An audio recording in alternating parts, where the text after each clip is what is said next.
Hello dear students, welcome to Magnet Brains. मैं अभिनव सिंह राठौर एक और नया एस्पेक्ट लेकर आया हूं क्वेश्चन पेपर का आपके सामने relating to chapter number 9 public facilities. जी हां, क्लास 8th की है, सिविक्स का टॉपिक है पब्लिक फैसिलिटीज। एक नया एस्पेक्ट आपके सामने मैं ये लेकर आ रहा हूं, very short answer type questions का।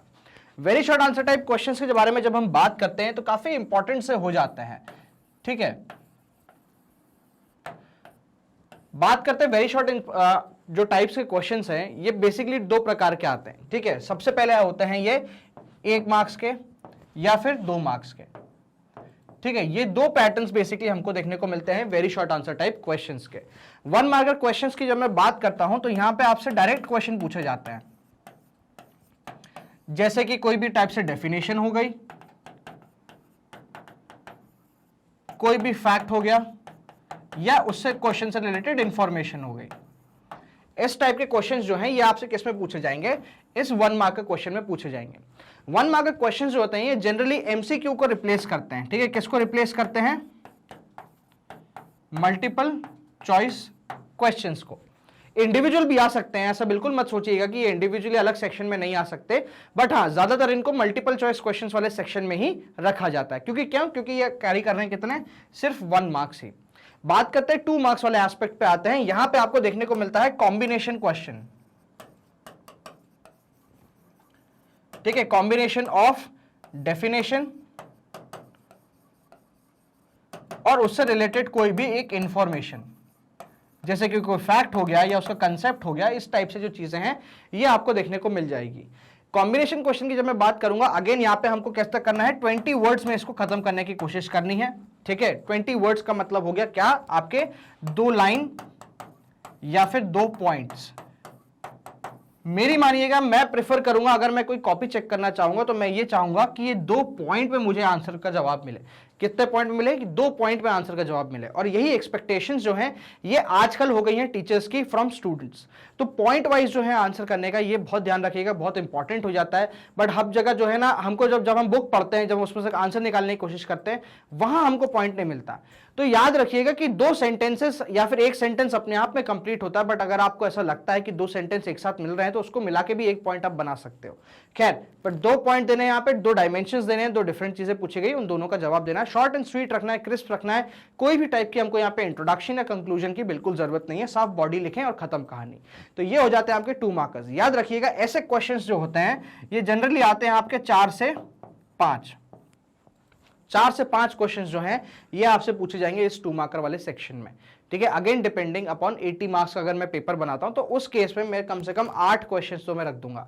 वहीं अगर अब मैं जैसे 40 मार्क्स का पेपर बना रहा हूं तो इसकी क्वांटिटी मैं रिड्यूस भी कर सकता हूं, मैं 2 या 3 भी कर सकता हूं। ठीक है, तो डिपेंडिंग अपॉन द टोटल, ये 80 मार्क्स के हिसाब से मैं बता रहा हूं आपको। अगर 80 मार्क्स का पेपर बनता है मेरा तो उसमें मैं 2 मार्क्स कितने रखूंगा? 4 से 5 के बीच में तो रखूंगा ही रखूंगा। ठीक है, मतलब कम से कम 8 से लेकर 12 मार्क्स के बीच में क्या रहेंगे? ये 2 मार्क्स आपके रहेंगे, ताकि जो प्रोबेबिलिटी है पास होने की वो बढ़ सके। खैर, इस टाइप से आपके क्या रहेंगे? पूरे के पूरे ये 2 मार्क्स का क्वेश्चन रहेंगे। याद रखिएगा, यहां पे भी 100% प्रोबेबिलिटी होती है पूरे के पूरे मार्क्स लाने की। जी हां, 100% आप मार्क्स ला सकते हो, क्योंकि यहां पे आपसे कोई भी टाइप का कंसेप्ट एक्सपेक्ट नहीं करा जाता। बेसिक डेफिनेशंस है, बेसिक डेफिनेशंस आपको आंसर करनी है और उससे रिलेटेड कोई भी एक इंफॉर्मेशन, फीचर या फैक्ट देना पड़ता है, जो कि बहुत ईजी होता है किसी चीज के लिए अटेम्प्ट करने के लिए। ठीक है, तो ये हो गया आपके क्या? पूरे के पूरे very short answer type questions. तो वेरी शॉर्ट आंसर टाइप जो क्वेश्चंस है प्रैक्टिस जरूर करिएगा, क्योंकि ये बीच में से भी कहीं से भी बना देते हैं, इनका कोई स्पेसिफिक एरिया या स्पेसिफिक आप कह सकते हो फॉर्मेशन नहीं है। ठीक है, चलिए कुछ क्वेश्चंस जो हैं मैं आपके लिए लेकर आया हूं और उनको हम कर लेते हैं कुछ प्रैक्टिस छोटी सी। चलिए, where does the government funds get funds for providing public facility? क्या पूछना चाह रहा है? गवर्नमेंट को कहां से फंड मिलता है क्या प्रोवाइड करने के लिए? पब्लिक फैसिलिटी प्रोवाइड करने के लिए। तो गवर्नमेंट का सोर्स ऑफ इनकम क्या है? तो टैक्सेस है। किस टाइप के टैक्सेस? डायरेक्ट टैक्सेस और इनडायरेक्ट टैक्सेस। अब देखो, इस क्वेश्चन को आप अगेन 2 चीजों से अटेम्प्ट कर सकते हो। ऐसा फ्लो चार्ट बना सकते हो, डायरेक्ट और एक इनडायरेक्ट, या ऊपर लिख दो टैक्स।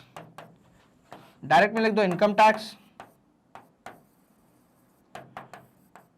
ठीक है, सेज, ठीक है, और भी फर्दर इंडस्ट्रियल टैक्सेस होते हैं। इनडायरेक्ट में आप लिख सकते हो क्या? जीएसटी, प्रॉपर्टी और एक्सेट्रा डाल दो। इस टाइप से भी आप क्या कर सकते हो, इस आंसर को अटेम्प्ट कर सकते हो रादर देन जस्ट सिंपल एक लाइन में लिखने के। तो जाहिर सी बात है भाई, फॉर्मेशन जो है, आंसर राइटिंग का फॉर्मेट जो है, फॉर्मेशन जो है, आपकी जो टेक्सटिंग है पूरी की पूरी जो, वो बहुत मैटर कर जाएगी आपकी कॉपी प्रेजेंट करने के लिए ओवरऑल। तो कॉपी अगर आप चाहते हो कि बहुत अच्छी प्रेजेंटेबल कॉपी रहे, कि कहीं ना कहीं अगर कोई से गलती से मिस्टेक भी हो जाए और वो ओवरलुक हो जाए, तो प्रेजेंटेशन बहुत मैटर करता है। अगर आपकी कॉपी बहुत ही मोनोटोनस चल रही है, बहुत सारी स्पेलिंग मिस्टेक्स है, ये है वो है, आप अच्छे से लिख नहीं रहे हो, कोई प्रॉपर तरीके से वर्ड लिमिट पैटर्न फॉलो नहीं कर रहे हो, तो उस केस में आपकी जो मिस्टेक्स होती है उनको ओवरलुक करना जो है वो मुश्किल हो जाता है। तो इसीलिए कॉपी को सुंदर रखना बहुत जरूरी है। अब सुंदर का मतलब ये नहीं कि उसमें परफ्यूम छिड़क दो, उस पर फूल पत्तियां बना दो। बेसिक सुंदर का मतलब होता है कि प्रॉपर स्पेसिंग, प्रॉपर फॉर्मेटिंग और प्रॉपर एक क्या करना चाहिए, आप एक पैटर्न फॉलो करें, तभी जाके क्या हो सकती चीजें बेटर हो सकती हैं। खैर आंसर देख लेते हैं। तो government get funds for providing public facility by collecting taxes, जैसे income tax, service tax, sales tax etcetera. आप सर्विस टैक्स और सेल टैक्स इसमें आ गया, आपकी ये जीएसटी वगैरह में ही आ गया। What are the main sources of water in urban area? Urban area में मेन सोर्सेज ऑफ वाटर की बात कर रहे हैं, तो यहाँ पे क्या ट्यूबवेल वगैरह जो रहेंगे, बट इतने इंपैक्टफुल या प्रोमिनेंट नहीं रहेंगे। ठीक है, कैसे रह सकते हो आप, म्यूनिसिपल वाटर हो गया, borewell, package water, tankers etcetera, ये हो जाते हैं क्या आपके main sources of water in urban areas. What is budget? Budget again क्या हो गया, एक ऐसा स्टेटमेंट हो गया, फाइनेंशियल स्टेटमेंट हो गया, जो कि कौन, हमारे फाइनेंस मिनिस्टर जो हैं वो प्लेस करते हैं, made by the government on various public welfare programmes and how it plans to meet the expenses for the same. ठीक है, कौन कर रहा है, फाइनेंस मिनिस्टर प्रेजेंट कर रहे हैं पार्लियामेंट के अंदर। क्या है ये, बेसिकली एक फाइनेंशियल स्टेटमेंट है जिसमें आपका क्या होता है, प्रीवियस ईयर जितना आपने पैसा खर्च करा है पब्लिक फैसिलिटी पे, उसका क्या हुआ है, इस साल आपको कितना चाहिए और आने वाले फ्यूचरिस्टिक में कितनी नीड है आपकी। तो ये सब पूरा जो है 3 साल का लेखा जोखा रहता है एक पर्टिकुलर बजट में। How can we prevent the spread of waterborne diseases? Safe और सेफ ड्रिंकिंग वाटर की अवेलेबिलिटी कराना ही क्या हो सकता है, एक तरीका ऐसा हो सकता है कि वाटरबोर्न डिजीज को कम करा जा सके। Waterborne disease can be prevented if people have access to safe drinking water and proper sanitation facilities. तो इन दो तरीके से हम क्या कर सकते हैं, वाटरबोर्न डिजीज को रिड्यूस कर सकते हैं। How is budget presented? Presented की बात है यहाँ पे, पूछ रहा है बजट प्रेजेंटेड, तो कौन प्रेजेंट कर रहा है, हमारी फाइनेंस मिनिस्टर प्रेजेंट कर रही हैं on the behalf of the government every year before the parliament. ठीक है, पार्लियामेंट के समक्ष प्रेजेंट कर रही है, पार्लियामेंट में ही खड़े होकर प्रेजेंट कर रही है, बट पार्लियामेंट के मेंबर्स के समक्ष प्रेजेंट कर रही हैं। Whose responsibility is it to ensure public facility to everyone? किसकी रिस्पॉन्सिबिलिटी है पब्लिक फैसिलिटी हर एक पर्टिकुलर इंसान तक पहुंचाने की, तो ये किसकी हो जाएगी, गवर्नमेंट की हो जाएगी। तो it is the government responsibility to ensure public facilities for everyone. What do you mean by right to water? Right to water क्या है, कि सबको फ्री एक्सेस मिल सके और कैसा मिल सके, सेफ एक्सेस मिल सके। तो it means the right of every person to have equal access to safe drinking water irrespective of his or her caste, gender, religion, etc. ये हो जाता है क्या आपका right to water।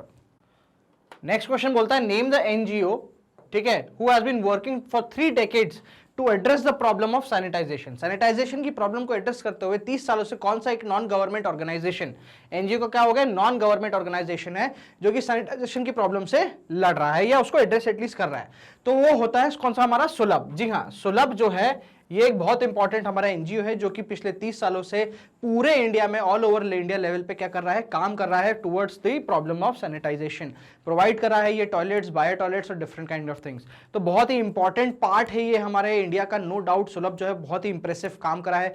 दिल्ली में इनका एक म्यूजियम भी है, जाके जरूर देखिएगा, बहुत ही विचित्र सा है, बहुत मतलब अलग अलग टाइप की टॉयलेट सीट रखी हुई है वहां पे। इवन जो एस्ट्रोनॉट्स होते हैं उनकी भी वहां पे क्या टॉयलेट सीट रखी हुई है। तो खैर इवन लुइस 16 या लुइस 17 में से किसी एक की भी टॉयलेट सीट वहां पे रखी हुई है, तो जरूर आके देखिएगा, बहुत अच्छा है, बहुत डिफरेंट चीज मिलेगी आपको। खैर इसका आंसर हो गया क्या आपका सुलभ। How does the government get set the price for the water supplied by it? Government कैसे प्राइस सेट करेगी पानी का, जो वो पानी सप्लाई कर रही है, इस तरीके से सेट करेगी ताकि हर एक इंसान जो है उस पानी को इजीली क्या कर सके, एक्सेस कर सके। ठीक है, तो government set the prices in such a way that most of the people can afford minimum amount of water for daily use. What does the shortage in supply of municipal water lead to? अगर municipal water में shortage हो जाती, supply की, पानी की shortage हो जाती supply में, तब क्या होता है, ठीक है, तो क्या हो जाएगा, बेसिकली प्राइवेट कंपनियां जो हैं वो क्या करेंगी, इस पर्टिकुलर जो वॉइड बन जाता है, ये एक मार्केट बन जाता है, उसको सेल फिल करने की कोशिश करेंगी, किस लिए, प्रॉफिट ओरिएंटेशन से। ठीक है, तो क्या होगा, अल्टीमेटली प्राइस जो है पानी का ऊपर हो जाएगा और एक्सेसिबिलिटी जो होगी वो रिड्यूस हो जाएगी। This leads to great inequality in water use and accessibility also. What is often regarded as a sign of failure of the government, government की फेलियर का साइन क्या माना जाता है? तो बात करते हैं कि शॉर्टेज ऑफ पब्लिक फैसिलिटी और द बेसिक पब्लिक फैसिलिटी, इसको माना जाता है क्या? शॉर्टेज ऑफ गवर्नमेंट या आपका failure of government. Like water, electricity is taken as a sign of the failure of government. Who bears the maximum burden of shortage in water supply, तो सबसे ज्यादा कहां पे कटौती होती है? तो गरीबों के यहां कटौती होती है। The poor bear the maximum burden of shortage in water supply, क्योंकि जाहिर सी बात है भाई जो रिच होते हैं उनको इन्फ्लुएंस होता है और वहां पे वाटर सप्लाई जो है वो कहीं ना कहीं तक इतना ज्यादा कॉम्प्रोमाइज नहीं हो पाता। Name the article number under which right to water is included, तो कौन से आर्टिकल नंबर के अंडर राइट टू वाटर को जो है पार्ट बनाया गया? तो सुप्रीम कोर्ट बोलता है आर्टिकल नंबर 21। जी हाँ, इस article number 21 right to life जो है, ठीक है, right to life under article 21, इसको सुप्रीम कोर्ट ने बोला है कि इसके पार्ट ही होगा क्या? Right to water. Right to life का पार्ट होगा क्या? Right to water. What is the most important characteristic of public facility? Public का बहुत इंपॉर्टेंट कैरेक्टरिस्टिक क्या है कि once it is provided, एक बार अगर आपने पब्लिक फैसिलिटी दे दी तो उसका उपयोग जो है, उसका यूज जो है वो हर एक पर्टिकुलर इंसान कर सकता है, irrespective of any kind of equality or respected of any kind of division. तो most important characteristic of public facility is that once it is provided, its benefits can be shared by many people. What are the sources of water in rural area? Rural area में कौन कौन से source होंगे? Borewell हो गए, handpump हो गए, ठीक है, आपके वेल्स हो गए, पॉन्ड्स हो गए, समटाइम्स बोरवेल्स, ये हो जाएंगे क्या आपके sources of water in rural areas. तो ये थे आपके सामने कुछ टाइप्स ऑफ क्वेश्चंस। जनरली ये क्या थे? सिंगल बेस्ड क्वेश्चंस थे, 1 मार्कर्स थे। बट यहाँ पे अगर मैं 2 क्वेश्चंस को मिला देता हूं तो एक 2 मार्कर क्वेश्चंस भी आप आसानी से बना सकते हैं। तो इसी टाइप के कॉम्प्रिहेंसिव कोर्सेज के लिए आप बने रहिए मैग्नेट ब्रेन्स पे, जो कि आपके लिए लेकर आता है किंडरगार्टन से लेके क्लास 12 तक के एक्सटेंसिव कोर्सेज 100% फ्री। आप हमारे वीडियोस देख सकते हैं मल्टीपल प्लेटफॉर्म्स पे भी, जैसे कि हमारा यूट्यूब चैनल हो गया, उसके बाद हमारे ऑफिशियल वेबसाइट magnetbrains.com या हमारा ऑफिशियल एप्लीकेशन जो कि गूगल प्ले स्टोर पे आपके लिए available by the name of magnet brains. यहाँ पे जब आप वेरियस वीडियोस देखते हैं, 2 या 3 वीडियोस देख लेते हैं, तो उसके बाद आपसे कोई भी टाइप का कूपन कोड या सब्सक्रिप्शन कोड नहीं मांगा जाता। 100% फ्री एजुकेशन क्वालिटी के साथ मैग्नेट ब्रेन्स आपके लिए लेकर आता है। तो इसी क्वालिटी एजुकेशन के साथ साथ मैग्नेट ब्रेन्स अब आपको प्रोवाइड करने जा रहा है हमारे फिजिकल बुक्स भी। जी हाँ, फिजिकल बुक्स, ई बुक्स तो खैर है ही है, ऑफकोर्स सी बात है, बट फिजिकल मटेरियल भी यहाँ पे आपको अवेलेबल हो सकता है। आपको कुछ नहीं करना, जो डिस्क्रिप्शन में लिंक दी गई है उस पर क्लिक करने, प्रेफरेंसेस डिटेल्स भरें और हमें सबमिट कर दें। जैसे ही हमारे पास डिटेल आती है हमारी टीम तुरंत कॉन्टैक्ट करेगी रिगार्डिंग दिस मटेरियल जो है आपसे। यहाँ पे आपको रीडिंग मटेरियल या नोट्स के अलावा क्या क्या मिलता है, तो कुछ मल्टीपल चॉइस क्वेश्चन, कुछ लॉन्ग आंसर टाइप क्वेश्चन, कुछ एक्स्ट्रा क्वेश्चन और कुछ multiple again previous year questions भी आपको देते हैं आपकी प्रैक्टिस के लिए। इट्स अ कंप्लीट पैकेज जो कि मैग्नेट ब्रेन्स क्वालिटी के साथ और रिफाइन करके अपग्रेड करके उसको पूरा बुक का रूप दिया है। अगेन ध्यान दीजिएगा, ये ई बुक्स में भी अवेलेबल है और फिजिकल बुक्स में भी, तो प्लीज प्रेफरेंसेस जो है अकॉर्डिंगली भरिएगा।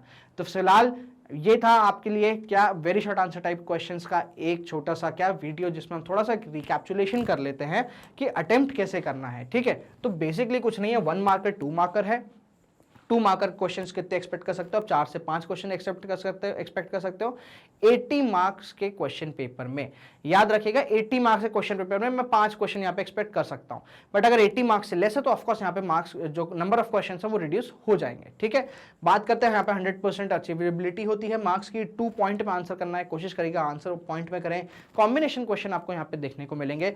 20 वर्ड्स क्या रहेगी, इसकी वर्ड लिमिट रहेगी, 20 वर्ड से कम बिल्कुल भी मत लिखिएगा। बात करते हैं 1 मार्कर के लिए, तो यहाँ पे इवन 1 वर्ड आंसर भी एक्सेप्टेबल होता है again according to the guidelines of CBSE. तो ये था आपके सामने छोटा सा रिकैप्चुलेशन। तो बने रहिए हमारे ऑफिशियल यूट्यूब चैनल पे। इस 8 मिलियन की फैमिली को जो है और 10 मिलियन लेके चलना है, आगे लेके चलना है। तो प्लीज सब्सक्राइब करें हमारे चैनल को। अच्छा लगा हो, कुछ समझ में आया हो तो प्लीज इसको फॉरवर्ड करें अपने दोस्तों के बीच में, शेयर करते रहें अपने फैमिली फ्रेंड्स के बीच में, और लाइक तो ऑफकोर्स आप जरूर करें। साथ साथ हमारे रेगुलर अपडेट्स के लिए आप बने रहिए हमारे सोशल मीडिया प्लेटफॉर्म्स पे भी, जो कि हैं Instagram, Facebook, Telegram and Twitter. Till then keep watching Magnet brains.